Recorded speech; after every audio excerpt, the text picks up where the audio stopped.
Welcome to A Women's Brew, where women talk about beer. In today's episode, we are going back to basics and exploring the beer style of stouts at the request of Layla and Sam via email. Hi Layla, hi Sam. I'm Joanne and this is Tori. Hola. And we are two beer-loving women on a mission to get more people drinking and talking about great beer. Come join us.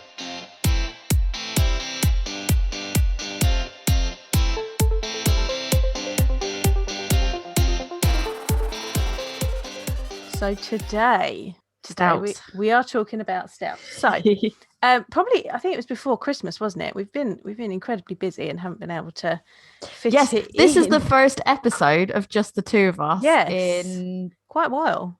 Like weeks. Yeah. Sorry guys, we got really popular and people wanted to talk to us. Just for a gap. Yeah. So a request came in via email. So lovebeerlearning@gmail.com if you want to suggest what you want us to talk about or you want us to look at, from Layla and Sam, and they wanted to know more about stouts. So we had a look through, we decided what versions of stouts we're going to look at, and we're going to go through various different styles of stouts with you today. So Tori, what stouts have we got that we're going to be drinking? Yeah, that we're going to be drinking. Yeah. So we've got a Verdant Export Stout. You make me drink Verdant. So that's this if you're watching that. Well, yeah, but I've never really had a Verdant Stout. Yeah. So it's going to be interesting. And this is definitely going to be led by you. Yeah. And I'm going to just be here to learn. And I don't think I've ever noticed any just being called an export stout. So it's going to be interesting to sort of learn more about that. Mm-hmm. We've got a Samuel Smith Oatmeal Stout, nice big bottle for anybody sort of watching the video. We've got a Wiper and True Milk Stout. I do like the Wiper and True cans. If you are looking at the screen, they're very simple but effective, I think, with their design. And then we're going to finish on one that we're calling this day D-Day because I've just not been excited about this at all. It's the Brewdog times 2 tons deep sea dating Oyster Stout. I don't like the name because it's too fishy. I don't like the name. It doesn't taste like fish. It doesn't taste like oysters. Well, it's fine. We'll talk about that when we find out. Gonna find out in a minute. And I guess before we start, apologies that it's taken so long for us to get to this episode. We already covered. We keep having to bump it for time sensitive material, but we're not bumping it anymore. No, we're committed. It's happening. We've had the beers since before Christmas, haven't we? For so long. I think we ordered these in our Christmas orders. We were prompt. Yeah, we were ready. Prompt. We were like, we're doing this. It's happening. And then it was like, we'll just bump it back 1 week. We'll just bump it back. So that one needs to happen now. Apologies. Apologies. But also, if you do have one that your style or an episode idea or whatever that you'd like us to talk about, as Joe said, email into Love Beer Learning. Hit us with it. As you can see, obviously we've picked up suggestions and we're doing the suggestions. It might be 2-3 months late, but we are doing it. So definitely send your ideas in and we will be picking that up. Now I'm excited to learn, so teach me. Right, so stouts are actually one of my favorite styles, and they are quite versatile, as you can see from the range that we're going to drink tonight. I've also pulled out of my stash some other stouts that I've got. I'm missing a pastry stout. There's probably one in the fridge somewhere, but I couldn't find it. I've drunk plenty of them, but we'll talk about that when we get to that. You should have told me. I would have gone in. I've definitely got one. I wasn't as prepared. I did go and pick up more cephalopod today for anyone that's listened to us. I went and I picked up more because I'm going to do my first vertical. So we're going to save them and we're going to try the different ones next to one another when they do them with different types of honey. So that's going to be interesting because cephalopod, if you haven't listened to the episode, is a honey stout. So go back and listen to the conversation with Wild Weather if you want to find out a bit about that one. So, the word stout was first used in 1677, and it basically meant a stronger beer. At that time, there were even pale stouts. So, to all those people that say a stout has to be dark, back in the 1600s, it did not. So there were pale stouts. There is a record of a Bavarian pale stout being brewed by the Cork Porter Brewery in Ireland in 1840. So it just meant a stouter beer, a stronger beer at the time. So it started life with porters, which we've spoken about in previous episodes. I believe we talked about that in our Christmas episode. Yeah, we did, because I think I was asking you. Yeah, because we had the mild, there. So go and have a listen to the Christmas episode to find out about porters. But porters started out, then as they got stronger, they were called stouter porters, and then the word stout was used for a stronger beer. However, both styles have changed over time. They started off life as brown beers, but with the introduction of patent malt in 1817, there was a cheaper way of making them, as brewers could use almost all pale malt as the base malt and then put in specialty malts, so smaller amounts of these darker roasted grains, to change the colour and the body of them. It's thought that a stout must use roasted barley. So you'll hear various things that, like, the difference between a porter and a stout is that stout uses roasted barley. This isn't entirely true, because when you look back at historical recipes, they didn't necessarily use roasted barley. They used other types of grains. And Guinness, which when you think of stout, when a lot of people think of stout, you automatically think of Guinness. They didn't start using roasted barley in their recipe until 1930. So there's lots of myths around this style and what makes a stout, what makes a porter, etc. But moving away from our history lesson, there are lots of different styles within the family of stouts. So we'll start at the lower end, the dry Irish stout. This is Guinness. I have a Guinness here, but actually this one, if you're looking on the video, is actually a foreign extra stout, which is the same as an export stout.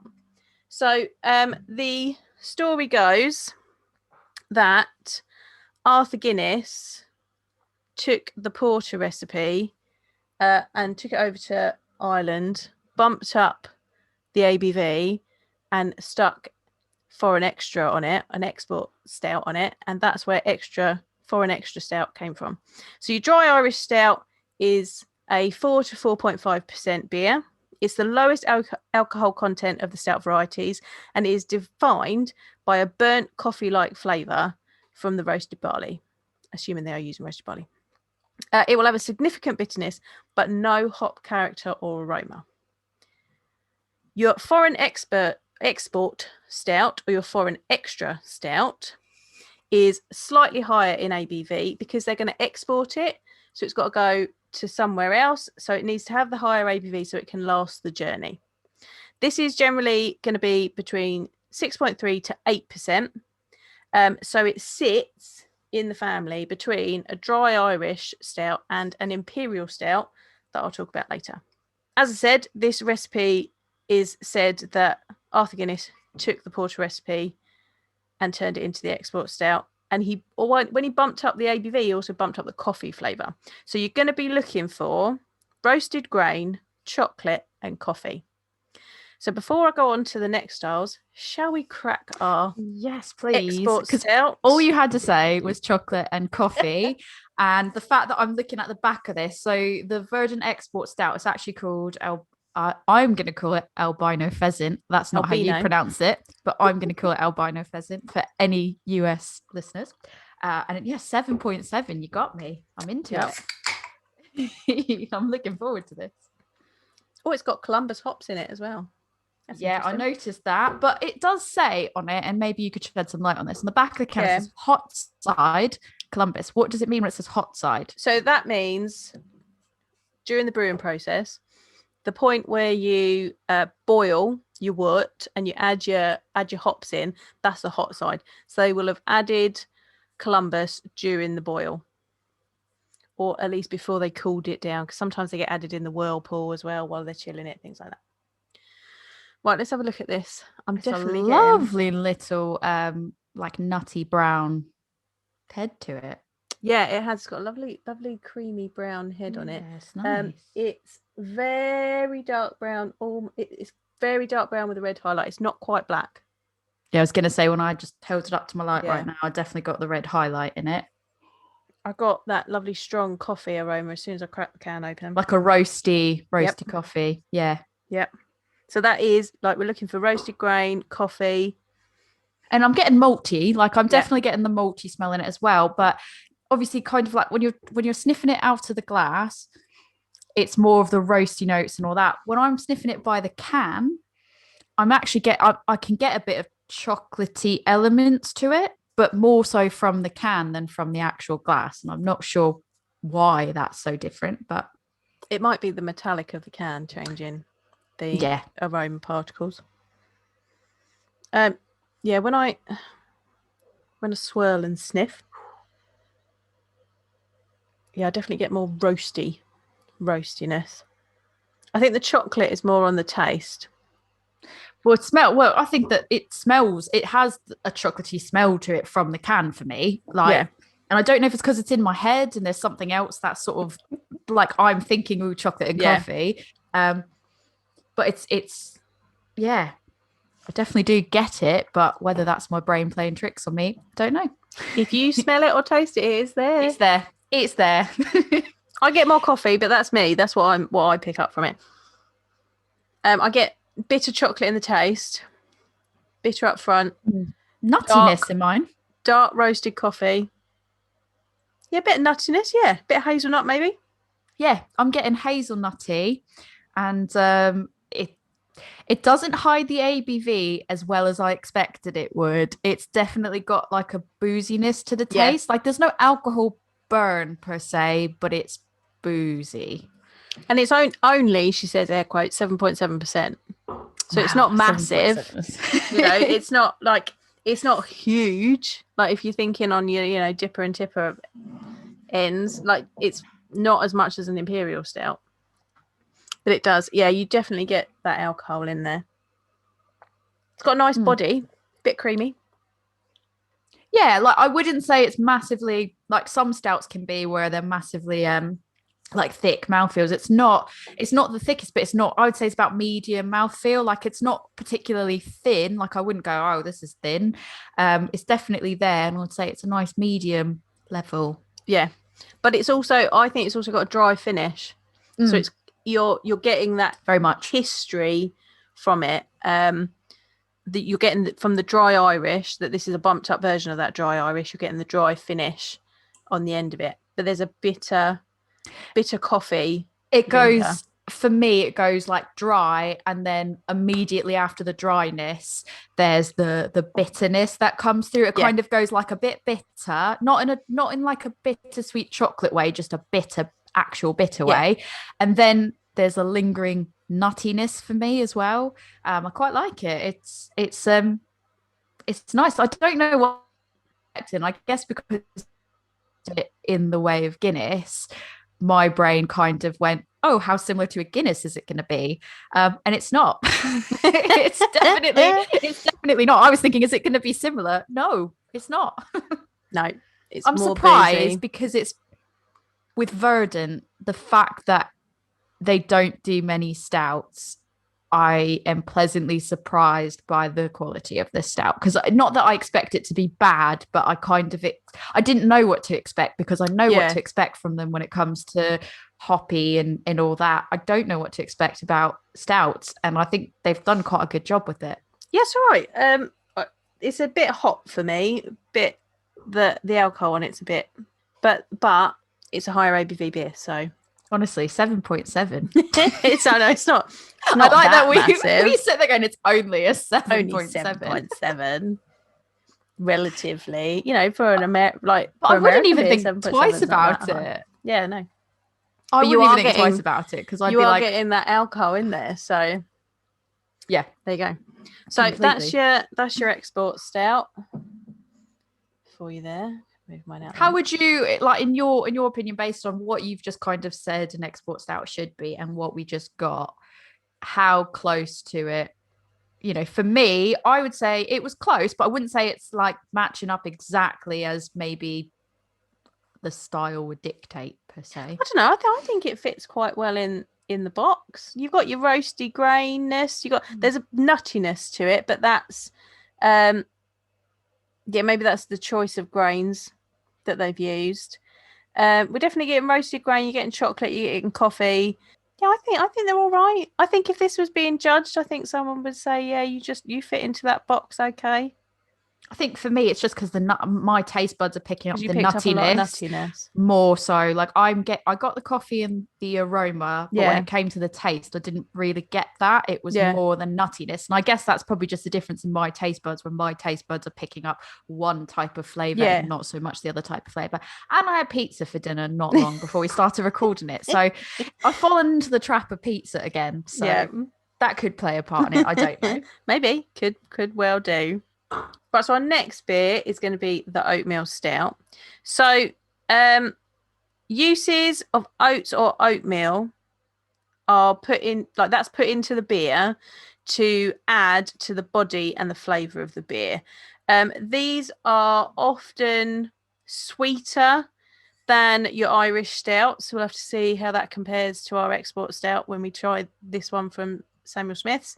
But they are not as sweet as a sweet or a milk stout, which tend to use lactose. Historically, along with the milk stouts, an oatmeal stout has been marketed as healthy. So they've put the oats in. There was a whole thing where it was just like, this is really good for invalids because it's healthy because it's got oatmeal in it. Okay. It wasn't true necessarily. So yeah, they've been marketed as healthy beers, but I don't think you can say a stout is it's oatmeal, so isn't it kind of basically breakfast? Yeah, there you go. See, yeah, breakfast in a bottle. Yeah. So if I crack this open at 9 o'clock in the morning, it's fine. I'm just having breakfast. It's getting my fibre in. That's not a big deal. I mean, they did used to say Guinness was good, just to bring it back to they did used to say like, if you're pregnant, or have Guinness. It's all good. It's got iron in it. My friend got told by her doctor when she was pregnant. I mean, this was several years ago now. Her son is a teenager. No, her son's at university. So she was told when she was pregnant with him that she should drink Guinness for the iron content because she was low on iron. So we're working our way up the food pyramid. Yeah, we've got our iron's covered. Now we're moving on to our fibre allotment. Yes. So exactly. When it says oatmeal, I'm expecting this is going to be fuller on the mouthfeel. Yes, it should definitely be. Yeah, definitely have fuller mouthfeel. And a oatmeal stout should sit between 4.2 to 5.9%. It's a 5%. This one is 5%, so that's nice and in the middle there. Oh, and on the back of the bottle, you'll be able to see that. So Samuel Smith's do this interesting thing where they ferment the beer in what they call Yorkshire squares. So it's a stone open topped fermenter, and that's what they ferment their beers in. And that they say that creates an almost opaque, wonderfully silky and smooth textured ale with a complex medium dry palate and bittersweet finish. So let's crack this bad boy open and see. The photo I just held up on the camera, the caption on that is knocking down the lively head of yeast formed during fermentation in stone Yorkshire squares. Yeah. Yeah, squares. Yeah.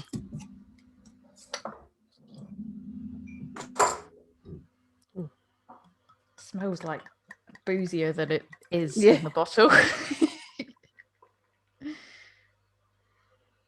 I would say this head pours a lot more ferocious than the other one. Just like this one grew, whereas the other one, it was decent, but this one actually kind of grew as it poured. Yeah. I'm getting some like dried fruit off of this one. It definitely smells more boozy than you think it's going to be. It's only 5%. Well, that's it. Is I smelt it in the bottle because I think some of my glasses, the cleaning of my glasses has just taken the aroma out of it. So I'm just smelling it from the bottle, and it does have like a boozier smell to it, and it's only 5%. I'm getting dry fruit and like fruitcake. I could see that, but it still smells boozy even in the glass. head on that one on mine didn't last very long after I started agitating it. I'm not gonna lie. Mine's still there. It's quite bubbly. It is again very dark brown with a bit of a golden highlight this time rather than a red one. Mine still has a bit of, unless that's just something in the background, it has sort of a chestnutty colour on mine when I'm holding it up to the direct light. On the taste, fruitcake. Yeah, I don't know how to describe it. The mouth, probably the best. It's thinner than I expected. It's thinner. Yeah, it's thinner than the Export Stout. I've never had a Samuel Smith before, so this is my first time having a Samuel Smith. I've had several of theirs because they're quite traditional. So for trying styles to get an idea of a traditional style, they're a good brewery for that. It's definitely sweeter than the Export Stout. I'm getting like raisiny, like fig type sweetness. It's kind of like when you're using like figs or raisins to cook something and you want to make it, bake something and you want to make it a bit like healthier, but you still want to have the sweetness. It's like using that ingredient. It is an oatmeal stout, which is supposed to be good for invalids. Well, that's it. We're going super healthy. What do you put in your porridge? You're going to put raisins in. Maybe I don't, but some people do. So this one, full breakfast, I think, in a bottle. There's almost a little bit of spiciness to it. If you hadn't have said that, I probably wouldn't have picked up on it. But you having said that, I can see where that's coming from. I'm still getting a bit of dryness kind of to the back end of the sip. Yeah. So it's, but I think what's disappointing to me of it is when I think oatmeal stout, like I said, I think it's going to be like fuller mouthfeel. Yeah. And this is actually, in my opinion, thinner than the one we just had. I agree. I wanted it to at least be the same sort of medium mouthfeel that the Export Stout had, and it just is. It's not quite water thin, but it is thin. Yeah, it's definitely thinner. Yeah, I wanted a bit of chewiness to it, and there wasn't. But it is only 5%, so you got to even that out. I think the thing is, it's definitely more sessionable in terms of a stout, and there's not a lot of stouts that I think you could say is sessionable per se. If somebody served it to me again, like I wouldn't be like, oh, I won't have that. But it might not be the stout that I personally, for my taste buds, would go and seek out again. But I think that's just because this isn't my particular taste. Where's the pastry stouts? Well, you know who does a really good oatmeal stout, and no one's gonna be able to get it. A really That's good. Great. Tell us all about this amazing thing, and go. Really, but sorry, you can't have it. Great oatmeal stout comes from Alaskan Brewing. They do a beautiful we'll oatmeal just stout. Pop down, and we'll just go get one. No one's gonna be able to get it because they don't export outside of Alaska very far, so we're not gonna be able to get it. But they make a beautiful oatmeal stout. It's one of my faves. For our potential one listener in Alaska, they can never get it. If anyone can get me some Alaskan Brewing, I would love it. Please go out and get it. Yeah. Oh. To be fair, the sip that I just took on this, that I didn't really. Well, it's interesting. I don't know how you feel about this, but there's times that I will go when I'm actively trying to pick out tastes and stuff, and I overanalyze it, as I think some of us do. You start noticing flaws a lot more. But I just took quite a decent sized sip to try to sort of finish it up, and I didn't really think about it. I just sort of took a sip and I got the fruitiness and everything, obviously still thin on the mouthfeel, but I think I just enjoyed it more having just a sip of it and not thinking about it than when I was like, oh, let me pick this apart, and I was like, oh, I don't like that flavor in there, this one, but just taking a sip of it, I'm like, yeah, okay, it's actually quite good.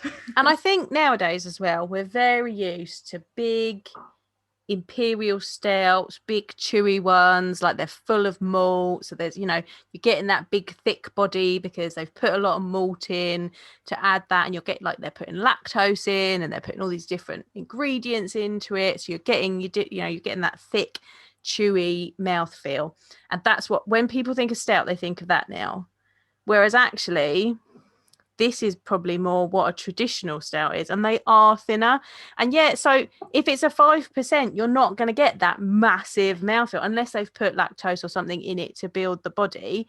But you're not going to get that. And I think there's a misconception of what a stout really is. when it's a lower ABV.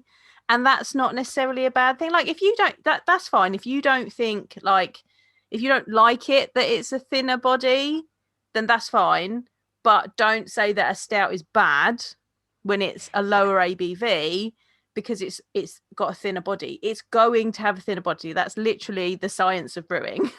Well, I think that's it, and I think that there's a lot of beers that we go, oh, it's a lower ABV for a stout. It's a lower ABV. It's going to be thinner on the mouthfeel. We accept that going into it. We kind of know what we're getting into, and it's when people don't really realize that and they drink it and they go, oh my god, it's so thin, and then they look at it and they go, oh yeah, it's a 4.5%, and you're like, well, yeah, it's a 4.5%. Like, did you think it was going to be like big and like very full? And I guess some people do, and that's, you know, if that's the misconception, that's a misconception. But I think it's like you said, knowing kind of what you're going to get going into it, and the reality of the situation about what they really are. And it doesn't mean that they're bad, it just means that it's a thinner mouthfeel. But like the berryness, it changed more from like a fig to like a berryness when I wasn't thinking about it. So the sweetness actually kind of, for me, became less sharp and was more blended when I wasn't really thinking about it. Whereas where I was thinking about it, I was like, oh, it's quite sharp. And I'm not sure I like it. Actually, I'd have another glass of that. That was quite good. And I think we should say as well, because we didn't say this before, we got these stouts out a good half an hour to an hour before we came on to record. So your stouts, you want them to be a bit more towards room temperature, because that's going to then release more of those aroma particles. Like they should be slightly warmer when you're drinking them. You know, feel free to drink them cooler if that's how you enjoy them, but they are designed to be slightly warmer. I quite like sitting with it and letting it just warm up, and then you can taste the development of the flavors and the aromas. That's really interesting. That's exactly what I was going to say. I was going to say, every time there's this debate about the temperature you should have your stouts, do you put it in an oven? Do you put it direct out the fridge? What do you do with it? For me, I like it slightly. I like to take it out at least, 30-ish minutes, because it's still relatively cold at that point. But I like to taste it at the colder end, and then as it warms up, see how it, go back to it every so often, see how that taste develops, because you get to really see where it's come from, and then the fullness of the flavor by the time it really warms up. Some of them need to be really warm, like a lot warmer than you think. So I had a stout that was, I think it was a North Brewing Co. peanut butter one that came out ages ago. I think that's a North one. And it had to be like proper like room temperature. And I was expecting to go, an hour out of the fridge, that'll be good enough, I could really taste it. And I was like, it doesn't taste like peanut butter at all. And it took to the point of being even warmer than I expected it to be before it really unlocked the peanut butter elements of the flavor. And I was like, okay, actually I'm getting this now. So for me, when it comes to talking about stouts and thinking about stouts and the taste of them, I kind of go, let me taste at all varying levels. Don't just take a few sips and go, no, this is rubbish. Absolutely. Wait and see how it is as it warms up, and does it unlock those flavors that you're expecting? Absolutely. And it is totally like, it's personal preference as well. If you want to drink it cold, you do you. So but my friend Louise doesn't even put her stouts in the fridge. They stay in the cupboard. She drinks them straight out of the cupboard. And actually, I remember my granddad, he always used to drink Mackeson's Milk Stout. And I was thinking about this earlier when I was getting ready for the podcast. Like, they were always in the cupboard. They were never in the fridge. Like, he drank his Mackeson's out of the cupboard into a glass. Off we go. A lot of people do that. I know a lot of people that do that. They're just, I think it's also because like, as long as it's not like summertime where it's ridiculous, like if you're in a room that's ridiculously hot, I mean, when it stays like a comfortable room temperature, I always find what they refer to as cellar temperature. Cellar temperature. It's I think you can do, a lot of people choose to do it that way, and that works. Or I know with like cephalopod, I asked JD, if I put it in the fridge, how long, in your opinion, as the brewer, should it be before I take it out? Because I want to make sure it's at the best temperature possible. And he actually said, don't put it in the fridge and take it out. He said, put it in the fridge an hour before you're going to have it, and let it sort of go from, let it cool as opposed to let it warm. So that was interesting. Yeah. I was like, I wonder what would have happened if I did it the other way. Sometimes they say on them what temperature they should be served at. Oh, so this one says best served at 13 degrees Celsius. I mean, whatever you do, just don't put it in the oven. Oh, and serving suggestion, pizza and salad. There you go. This goes perfectly with your dinner. There you go. I mean, I didn't have salad. Don't be under any delusion that I had salad. I am, for those not watching the video, because I've just picked this. I'm talking about the oatmeal stout again. So the serving suggestions are pizza and salad, pasta and other Italian foods, lobster and drawn butter, steak and kidney pie, ploughman's lunch, dark, flavourful bread, British and French cheeses. And it's best served at 13 degrees Celsius, which is about 55 degrees Fahrenheit. That label's got a lot of info on it.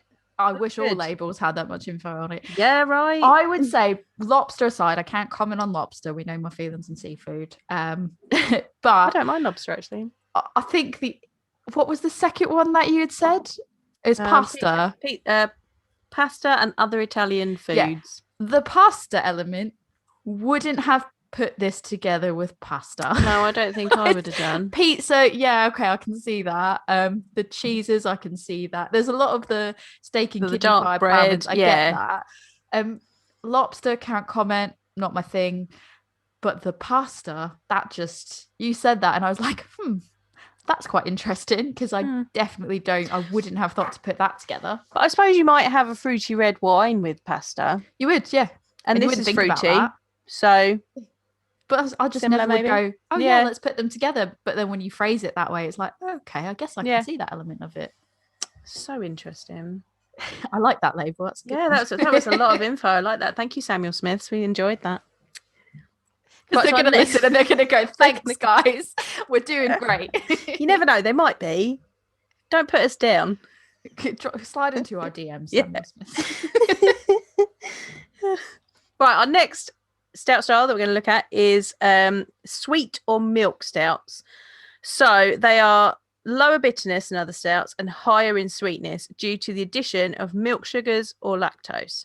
So there are lots of stories when you start going online and looking into this about lawsuits against brewers for calling beers milk stouts when they haven't put enough of a percentage of lactose in there to make it feasible under food laws.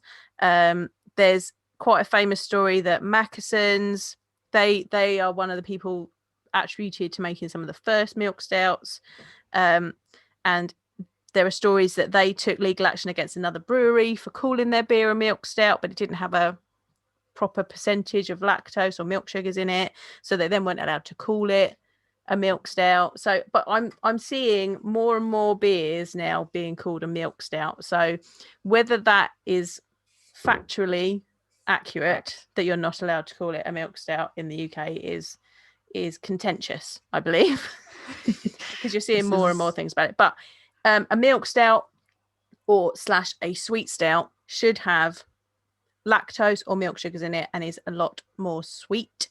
Some famous versions are one of my personal favorites is Millionaire by Wild Beer Co.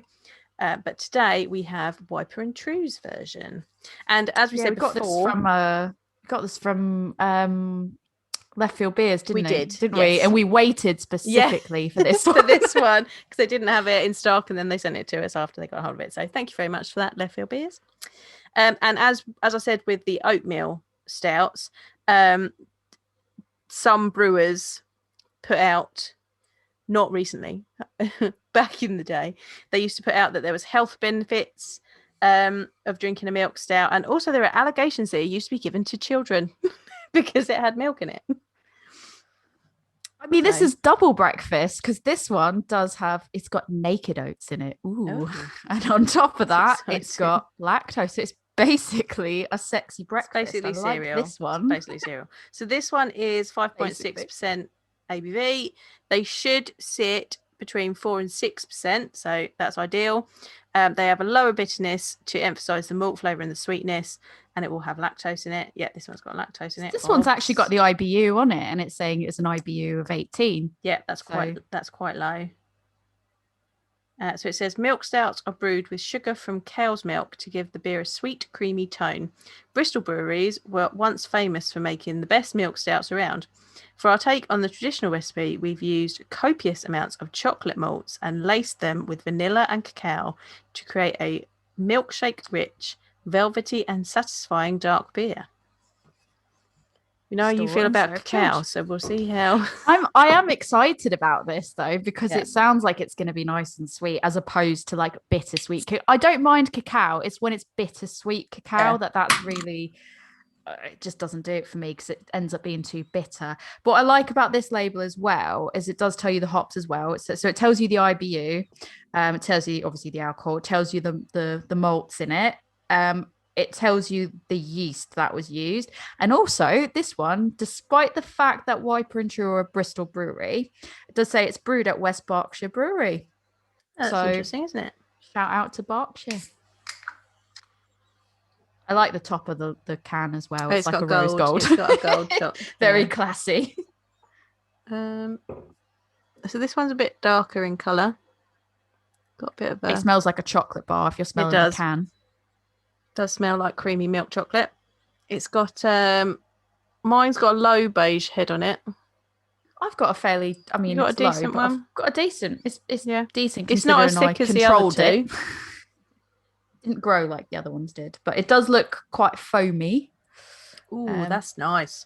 Yeah, it's just dark. There's no real. I don't really get highlights in it. There's a bit of red once you get. There's a little bit of a red highlight on it. This is super full in mouthfeel. Yep. It's the thickness that I wanted from the Samuel Smiths. I think closer to that thickness that I wanted, slightly more than what I expected from Samuel Smiths. It's a little bit of a carbonation tiz right at the beginning, but then it's nice and creamy. I love that word tiz. It's the perfect description. You get a little tiz on the tongue, and then it's smooth and lovely. I get that vanilla. I get the vanilla in the aroma as well. I do get the vanilla as well. Yeah. I think it's I know people do disagree, but for me, I find it's very difficult to pick up vanillas in some of these beers because it's so easy to get lost. It's so easy to just blend in with other tastes. But this is it's a very clear taste of it, and it's very smooth. And there's no bitterness to it really at all. So there's a little tiny bit of roast in the back there, just to balance out that sweetness. Yeah, but it's lovely. It's not sugar, is it? It's not like you're drinking a can of. It's not a pastry stout where you're drinking a can of sugar. It's lovely, really well balanced. Yeah. You're getting lovely sweetness from the vanilla, but not overpowering. There's then a slight roastiness that balances that out. I think the roastiness for me lingers quite a bit as well. So it's like that's not the initial taste. It comes through at sort of the back end of the sip, and then it just stays there very nicely. Yeah. Oh, that's nice. It's like when you have a coffee at the end of a meal or something like that. It's like, don't have a coffee at the end of the meal. Have this milk stout because it's going to do that same palate cleansing job and the roasty notes, and it's going to be nice. It's lovely. It's very well made. I had it for breakfast. Preface. I love stouts, milk stouts, like saisons and milk stouts. Those are my jam. So I'm gonna love this regardless. But it's a really well made one. Well, I always think so for me, this is definitely more, I think the reason why I like the milk stouts, the pastry stouts more is because they do tend to have less bitterness. And for me, I don't like heavy bitterness. I mean, you'll take it in style like West Coast IPA and stuff like that, because there's enough hops going on there to kind of balance it out. And it can be balanced a bit better than when you get a bitterness in a stout, where it can almost be a bit much because the beer itself is heavier and darker and all that. It can just be too much for me. So I like it when it's smoother and it's sweeter. So for me, I was like, I really am excited about this. But I have had milk stouts where there has been quite heavy, like bittersweet chocolate cacao. And then I get really sad because I'm like, I expected this was not going to be as bitter. And then I'm like, oh. So it's really nice that this one actually lived up to what I expected it was going to be based on the back. Yeah, it's really lovely. I just had a sip of the Export Stout and then a sip of the Milk Stout, and they are night and day. Bitterness and coffee and roastiness of the Export. The Export Stout is more bold. Yeah, it's like, bam, I am here. And then you've got this lovely, dreamy, vanilla-y Milk Stout. So different. Yet, both stouts. Yeah, this is the beauty of beer, people. try all the beers. I think what we should do is like we should do the deep, obviously the next one that we're going to do is just the deep sea dating. We go through all the other stuff, and then I think we should do, now that they're all warmed up, we should do another background and see what we think. So before we get to the oyster stout, I'll talk about some other versions of stouts. Thank you. Delay stay of execution for you. So we're then going to jump up the scale. We're going to go to imperial stouts. So they started off life as a porter, but the Russian imperial court. So Peter the Great came over, and he tasted porters and loved them so much that he wanted them sent to Russia. So the brewers of England made their porters, sent them over to Russia, but the long journey they spoiled, and so then the brewers, they weren't going to be put off. They were like, what are we going to do? Let's do like we did like the brewers did up in Burton-on-Trent with their India Pale Ales. We're going to bump up the ABV. We're going to put more hops. We're going to put more malt in it, and we're going to make it last for that long journey. So with the more malt, you got a higher ABV. So these are going to sit between 8 and 12% plus sometimes, but that was then, because it went to the Russian court and they absolutely loved it, it was then called the Imperial Stout. So Courage still had on their labels right up until I think the 1990s, they had on their labels by order of Catherine the Great, because she loved an Imperial Stout. There's a girl after my own heart loving an Imperial Stout. Go on, girl. How fuming must you be though if you were like the czar, and then like the first batch got to you and you were like, oh yes, nice beer, this is my jam, I'm here for this, yeah, and then you like crack into it and you're like, oh, drain pour. Like he was like, take it out, drain pour. Like that's probably where they got the phrase drain pour. They were like, he didn't like it. He chucked it out, drain pour. Yeah. But yeah, so Catherine the Great, she loved an Imperial Stout. So I've got some various stouts here that I've ripped out of my collection. So I've got a Vault City Imperial Stout here. This is 9.5%. As I said, they are between 8 to 12%, sometimes plus. You should be getting from like a proper traditional Imperial Stout, you're going to get things like dried fruits, coffee, chocolate, a medium to high bitterness, and an alcohol warmth. Now this one is a double mash vanilla and almond, so that's going to be completely out of the box. Call it alcohol warmth. Alcohol warmth. You're going to get a beer jacket. Yeah, you are going to get a beer jacket from drinking Imperial Stouts. You get the beer sweats at the beer festival after you've had one too many. We've all had them. You were just like, flushed. You start going, oh, it's a bit warm in here, isn't it? Yeah, because you had to have that Imperial Stout. You just needed that one more. Yeah. And it was it was dangerous because it didn't taste its 14%. Then you get the beer sweats. That's us on ladies chat Zoom nights where we go, shall we have one more, and we'll just go for the high ABV ones, and then it's like, getting a bit of warmth from that. That's how I'm going to describe it now, getting the warmth. Yeah.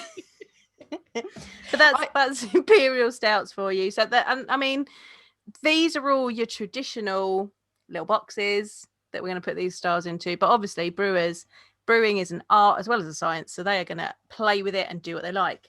Hence, they like to break the vanilla and almond. Do what you like. That sounded amazing to me, and I didn't get it despite my better judgment too, because I had already spent a lot by this point. I managed to grab one. I was filling a box and I was like, oh, I'll stick that one in there. But I really wanted to try it because obviously Vault City, as we know, is probably big, most well known for doing their sours, and their new age sours is what they refer to them as, I believe. They are good. And they're amazing. They're absolutely amazing. But you'd never think again. I hear they do an amazing stout, an amazing bottle, barrel aged stout.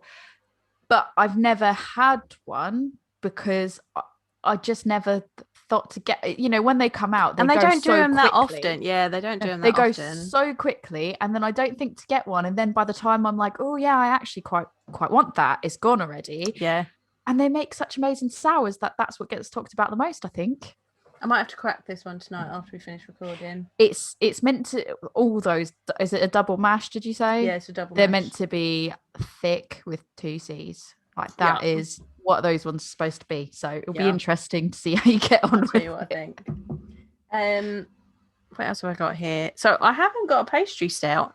I don't know what I usually have a pastry stout, but I have not got one. I've probably got one over there if you want me to go grab one. So a pastry stout, that's not an official beer style. They may be adding it as we speak, but it's not an official beer style. But pastry stouts tend to be based on desserts. Don't be deceived by the word pastry. I saw this in a post recently that someone was just like, oh, they keep saying about these pastry stouts, but they don't taste like pastry. When brewers say pastry, they mean dessert. I feel like, can I say that's a very American word, say pastry? Yeah, to mean like a desserty, cakey. I would say, like in the US, when you say like, you would have bakeries that have pastries, so it would be like Italian pastries or whatever type of pastries, and it would be like your cannolis or your eclairs or those type of things. So that's probably why they've said I don't think we call, like, I know, so technically you wouldn't call an eclair choux a pastry, but we don't call it a pastry. That's a cake. We call it a pastry. That's a cream cake. But you guys call everything cakes. You're like cupcakes, that's a cake. Well, yeah, that's that is a cake. Just a cake. But a muffin, you call a muffin a cake. A muffin's not a cake. Okay, donuts, cake. There's cake donuts. I wouldn't call it. I mean, only type of cake. See, I know I'd still call a donut, but you don't spell it right. I'd spell it all the ways. I spell it however. If I'm feeling spicy, I spell it one way. If I'm not, I spell it the other way. But so don't be deceived by saying a pastry and expecting it, to taste like, I don't know, pie. Like, it's not going to taste like, unless it's pie flavored. Unless it's a pie. Well, savory pie though. Someone was saying that it doesn't taste like like savory pastry. It's going to taste like dessert. So think of it more as a dessert stout than a pastry stout. They're going to be very sweet, and they can range widely in ABV because they are pretty experimental, and everyone gets a bit mad with it. It can be fruity, it can be chocolatey, it can be nutty. I know, a combination of all of it. I've got all my tiramisus in the fridge, and I kind of want to go get them and look at what's the varying degrees of ABVs, because I bet they're all. I bet there's a range. Yeah. I bet there's a proper range. As well, looking at my little collection here, you then get your tropical stouts. These tend to have maybe some tropically fruity notes, or usually coconut in a tropical stout. Didn't bring up my breakfast stout. I meant to. So breakfast stout, what defines? We talked about this when we did our new brew, our triannuary one, because we did a breakfast stout on that. Breakfast stouts tend to have coffee and possibly maple, pancake, cereally. Like, there should definitely be coffee in breakfast. There. Yeah, breakfast. Yeah, it's always. I think it's always or almost always. Not black pudding. Like, not English. It's breakfast. Almost always. We're going back to American coffee, breakfast, isn't it? Yeah, coffee and oats is usually the big one that they put in there, and then usually you get some type of fruitiness, like they go for like a fruit compote, blueberry, like when you like when you have pancakes and fruit. Like, that's usually what a lot of people tend to go for. Yeah, maple, so that's your breakfast stout. You also get sour stouts. So these can be a blend of several different things. Tinnemans and Guinness did a really delicious collaboration that was Tinnemans Craik Lambic blended with Guinness. It was beautiful. So if someone is making a sour stout, then it is usually fermented with lactobacillus. It could have Brettanomyces added for a bit of funkiness, and they can also be barrel aged, which then brings us on to barrel aged beer. I have here the infamous Bourbon County Stout from Goose Island. Horribly macro. Hot topic. How terrible right now. Terrible. So that is barrel aged in bourbon barrels. I've also got another bourbon barrel aged one, Dragon's Milk from New Holland. It doesn't have to be bourbon. You can get wine barrel ones, rum, tequila. I've heard tequila barrels, and I've never tried a tequila. I've got a tequila barreled one downstairs. Actually, it's a Keys caramel fudge stout, and they've aged it in various different ones. And I got the tequila one because I love a bit of tequila, and I really enjoy a tequila barreled beer. But I'm going to save that for a Build Your Beer vocabulary class when we talk about barrel aging. So I'll tell you about it after I've used it for that. One of our other versions, American stouts. So the official American stout style is different from an English stout because it is more hoppy. In fact, most American beer styles are just going to amp up the hops because that's what the Americans like to do. And the ABV is also going to be higher. It's usually between 5 and 7%. It's going to be roasty. You're going to get coffee, but it's going to be supported with a moderate citrus and resinous American hop profile in the flavour, aroma, and in the bitterness. So your American stout is going to be hoppier. Basically. Duration did one not too long ago because I got it as a secret Santa for somebody because I was trying to find something this person buys like all the beers, so it's like I need to find something that they're not going to go out their way to buy on their own. And I went to Elusive and looked at their guest range, and I was like, I need a stout. They didn't have any of their own, I think, at the time. I think they were all sold out of their own. And I was like, I need a stout. What do you have? And Andy from Elusive, he was really, really helpful. He was like, we've got this one. It's an American one. It's American style from Duration. And he said it's hoppier than sort of what you expect. And I was like, perfect. I was like, because I don't think they're going to go out of their way to buy this hoppy stout, and he ended up really, really enjoying it. I didn't grab one. I'm really mad at myself for not grabbing it. I think there's still. I don't know if it's still available. I think it might be. Still have some at Elusive, and I'm going tomorrow, so I'll grab. Go and have a look for me. Yes, please. Thank you very much. And we are finally going to come to. Before you go to that one, she's stopping it again. Look, carry on. Yeah. So not. Again, it's not a recognized style. It's a other exotic or whatever they call it.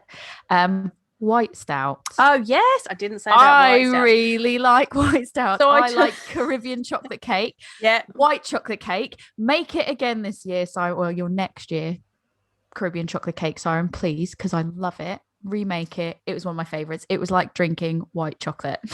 Yeah, so I did mention them at the beginning because I didn't hear that bit. There is. Not listening. There was a historical record of pale stouts. So a white stout is totally a thing, people. That's it. You said pale stouts, and I was thinking I was like, no, white different. stout. That's it's different. The same. Pale stout, Bavarian pale stout, brewed in Ireland in 1840. So they are a thing. So your white stout nowadays tends to be when you pour it, it looks like a pale ale. When you taste it, it's usually got like roasty coffee type flavors. It might have woody notes like the white chocolate stout had. I had the mango and white chocolate one from Northern Monk's chocolate box range. That was really like creamy white chocolate and mango.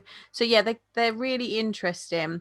Oh, as well, there was that beer, and I just remember this because someone posted it the other day.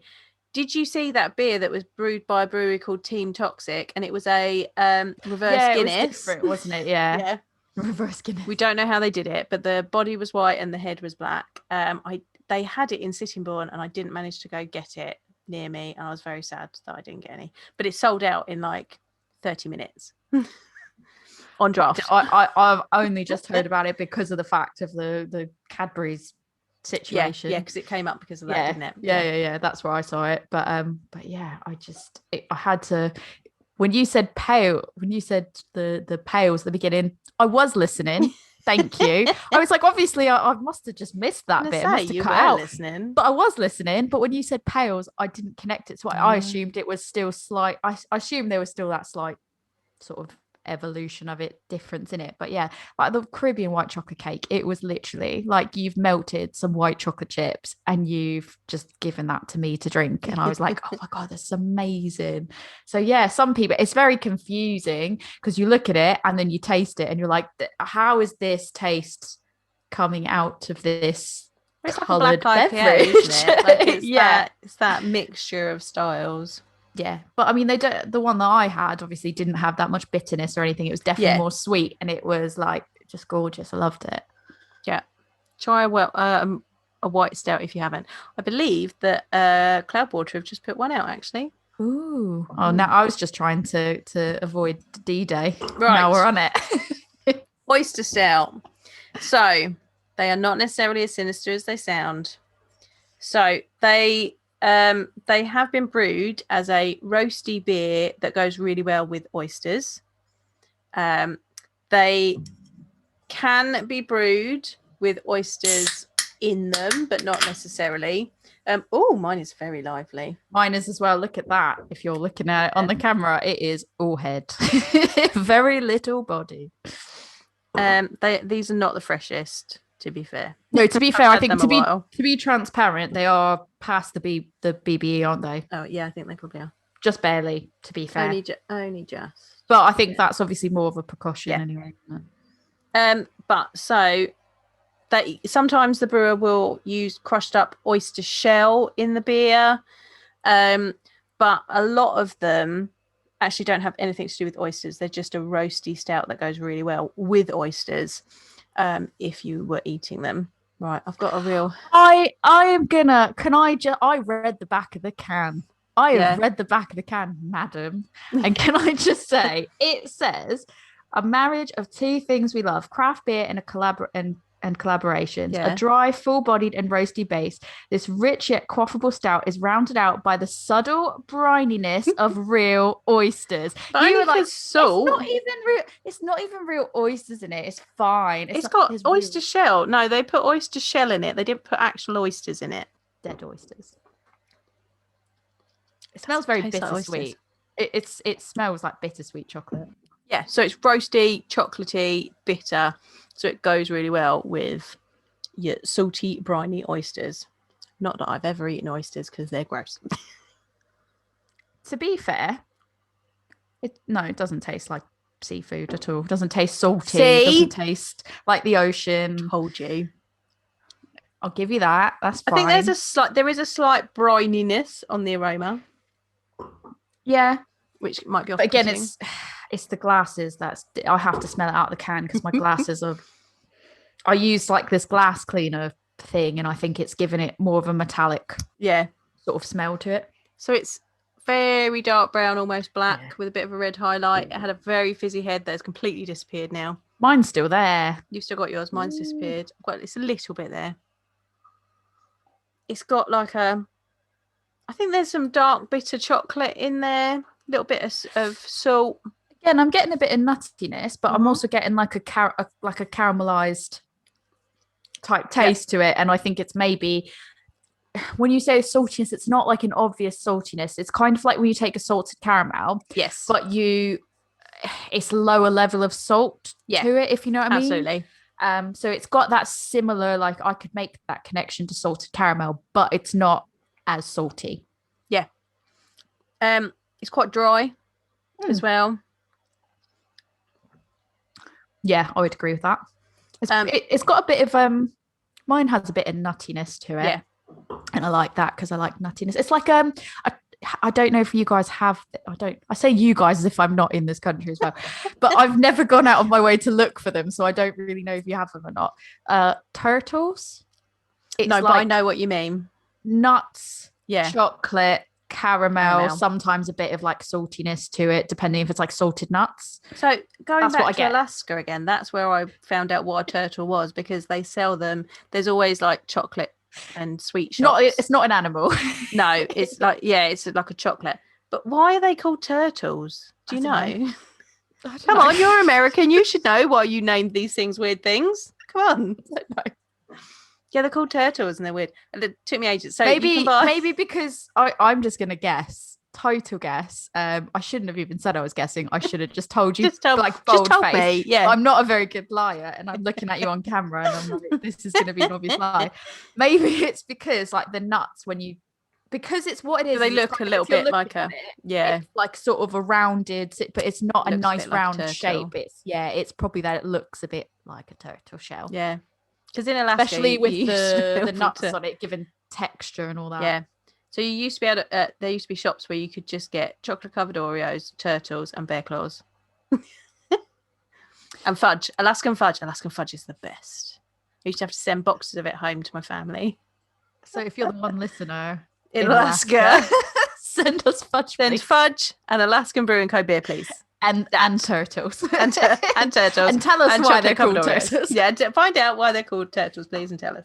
But yeah, this is it's interesting because of the fact as well that I think it kind of just proves the point as well to a degree that obviously not having had it myself in the BBE range, but with stouts, it kind of just proves that you can sort of be a bit more relaxed on maybe what the BBE is on a stout, because it's still quite full of flavor to me. Like, I don't think it's lacking any flavor. And I guess because it doesn't really have the hoppiness, there's no hops like some other ones do. Maybe if you were looking at, the American style stout where there's more hops in it, maybe you'd have to be a bit more rigid in your cutoff date. But because as a beer ages, the hop profile will die off first. You can also lose like your coffee, chocolate, caramel notes as well, but you can, so that those bits will die off first, but then there is a malt shift.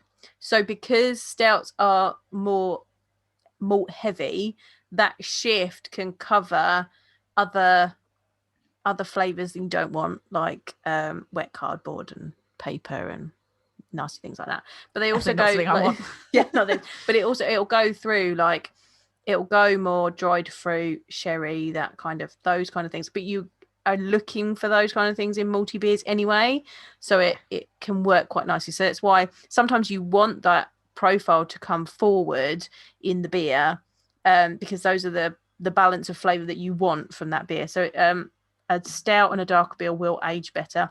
I mean, they should be generally, if you're going to properly age it, you want it to be a higher AVB, like 7% plus, and this is only 5.8.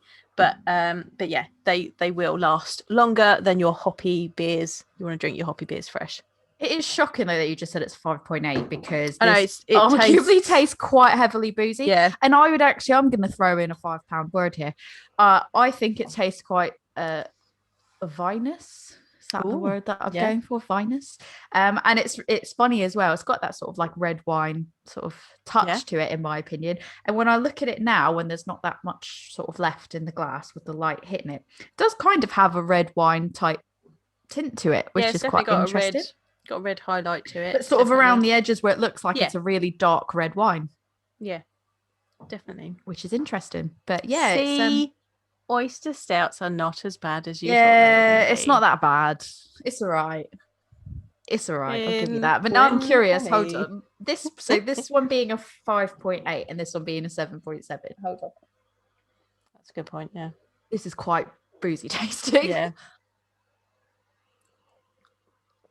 It arguably has more booziness to it in the taste. I think it's bitterness. Like, I think there's a real, and I think it's dry, but it's not as dry as the Export Stout. So your Export Stout's kind of cutting off, and then this is your Oyster Stout's kind of lingering a bit more. I think the Oyster Stout just tastes boozier for the fact that it's nearly 2 whole. Percentage is lower. It's quite I'm quite shocked about that, actually. Hold on. It makes really good stout cookies, by the way. I bet it does, to be fair. I made really good stout cookies with it. I think the Samuel Smith was the one I was saying had like the really boozy for a low ABV. So let me.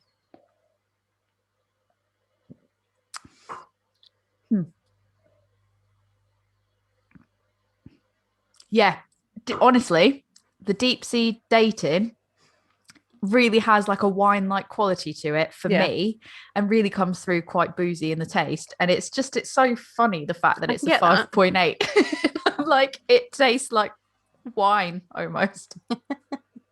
Like the booziness of wine is what I mean, not the full taste of it. But that should we do one more round through it? That is the beauty of stouts, because you've got this beautiful mellow vanilla milk stout. You've got this, caramelly, salty, slightly boozy oyster stout. You've got the fruitiness of the oatmeal. You've got the dry, like coffee elements of the export stout, but they're all stouts. Like, it's a wonderful range and style of beer to enjoy. We've only covered 4. And we've only covered 4. Yeah. And so it's just so funny, like the differences between 4, and there was still 3, 4, however many others, 5 others, whatever it was, that we haven't covered at all. And I guarantee those ones would all be like different to these and to each other as well. Yeah, so definitely. I know they are because I've had them, but I want to do another round of them. Let's see, let's re-pour. Interested to see now that they've been sat out for a bit. Yeah, mine have been under my lights, so they're a little bit warmer. I'm just doing little tasters of them. I'll give you that. The oyster stout wasn't that bad. See, looking at them all lined up, the oyster stout definitely has the best, most lively head, I think, for sure. Right, export.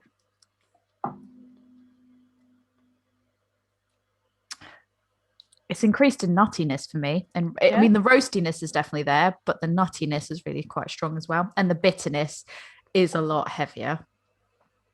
Yeah. I think of all of them, it's got the biggest body, actually.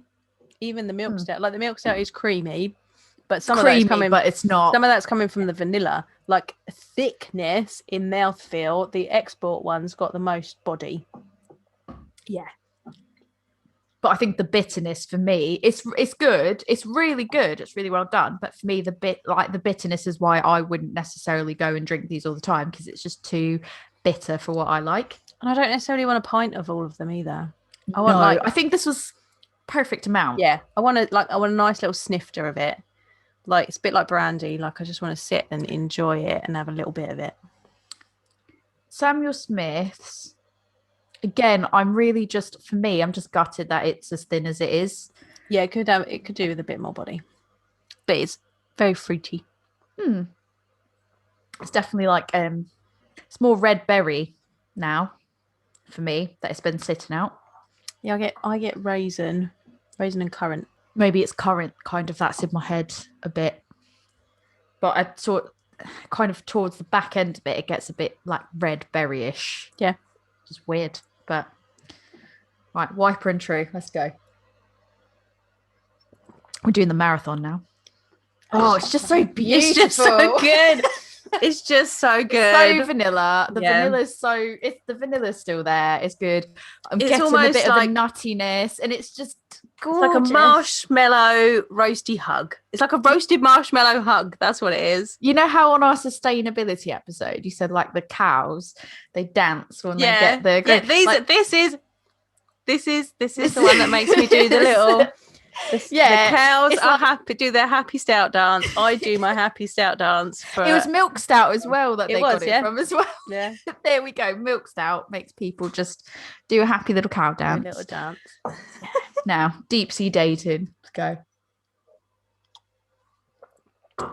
It's just so boozy.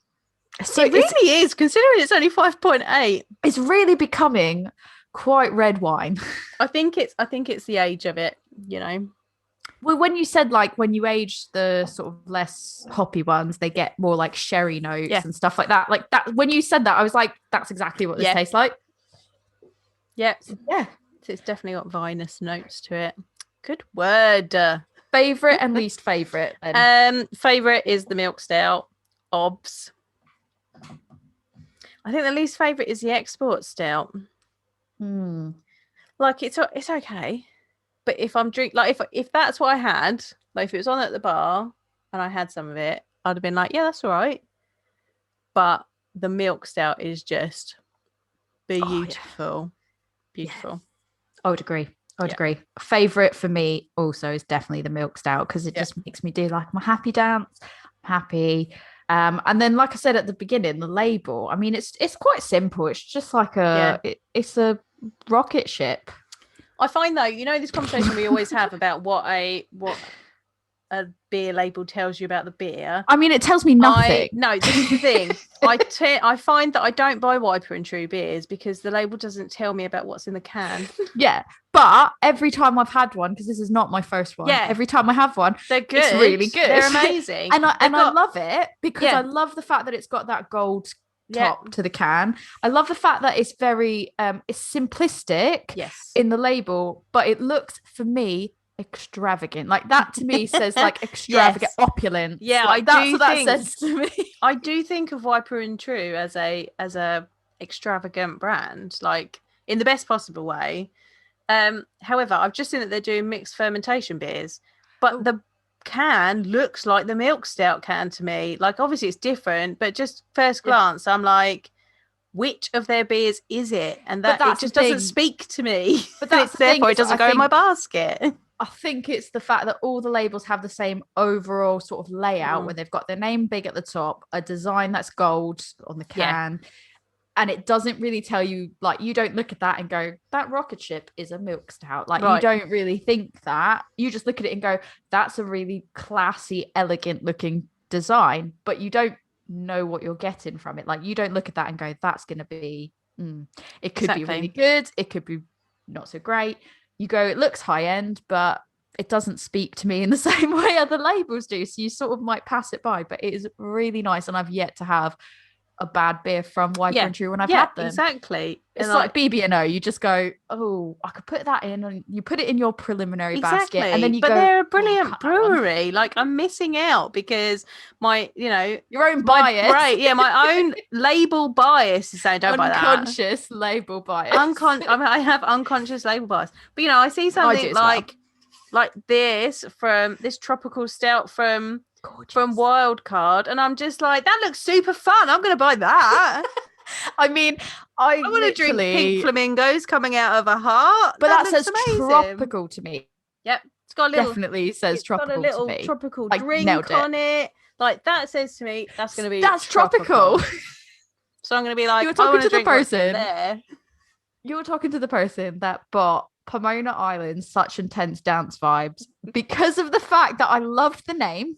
And the label was like a big cocktail. It had like shrimps and like all this different fun stuff. That's a reason to buy this. And I was like, I'm going to buy it. I didn't show this one earlier, but I've also got Moore's Stout. So this is just, I don't want to say bog standard. I want to say standard stout. So you're going to drink this. You're going to get no frills. Is what you want. No frills. But it's like, it is your tradition. It's going to be your traditional stout. It's 5% in volume. It's going to be roasty. You're probably going to get a bit of coffee, bit of chocolate. This is probably, nice and simple. But I'd buy that. I would potentially put that in my cart over that. But I think that's because you look at that more and you go, that says to me, I'm going to get no frills. I'm going to get exactly what I asked for, exactly what it says on the tin. It literally just says stout. But it's got a lovely array of it looks like it's got little frilled barley. It's got some swirly hops. And that's what you get on all of the Moore cans. But I know, from looking at that, I'm like, there's going to be a good beer in there because I can see the barley. I can see the malt. It tells me what it is. I'm going to buy that. And, nothing against Wiper and True because their beers are excellent.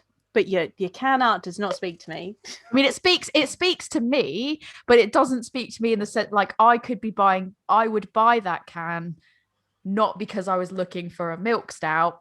Like you said, it's really difficult to know which one of their range is what, because it's all that same type of design, the same gold, simple sort of art style, which I love. I think, like I said, to me, it says opulence, extravagance, all that. And I'll buy that because I'll be like, I feel classy today. But I don't buy it going, I want a really good Milk Stout. So that's the one I'm going for. I'm just going, this catches my eye. And I can't tell you why it catches my eye. It's just, I love the simplistic design to it. So I'm buying it. And I don't even look at what it is that I'm buying. I just go, I want that one. And it would potentially be different. like if I could go into a bottle shop and pick it up, because the label has got so much detailed information on it, which I love. I love a detailed label. Like that would make me go, ooh, if I can read it. But at the minute, that's not how we're shopping. We're shopping online. To be so fair, I need that information. When I previously bought them, it was because I was in a shop and I picked it up and I went, picked it up. Oh, this sticks out to me. Because it just something about it just looked nice. So I just grabbed it. And then that's when I read the back and I went, oh, that sounds interesting. I'll get that. But again, yeah, if I hadn't have tried them pre sort of COVID lockdown times, I might have seen it in a online shop and gone, it looks nice. But I think even like on the web page, when you order it online, it doesn't really do it justice. The can isn't done justice. It doesn't stand out on a page of all these amazing designs next to it. But and if we're glowing from a perspective of psychology of labels, like you got to have that information somewhere so that people go for it. I mean, people buy why are we schooling Wiper and True how to sell beer? They sell beer. They are not having a problem. They don't need to know from us how to sell beer. They do it, and they get my money. Like they get my money too. It's not like I'm like I cannot wait to be able to go out into the world again, because I've got friends that live in Bristol, and I literally cannot wait to go see my friends in Bristol and be like, let's go to all these amazing places in Bristol, including Wiper and True, because I remember when Wiper and True was only sort of delivering local, and I was so gutted because I was like, I really want to buy your beer, but you're only delivering locally. And it was so infuriating. And like I said, I do love the labels, but when it comes down to, do I know what I'm getting out of this?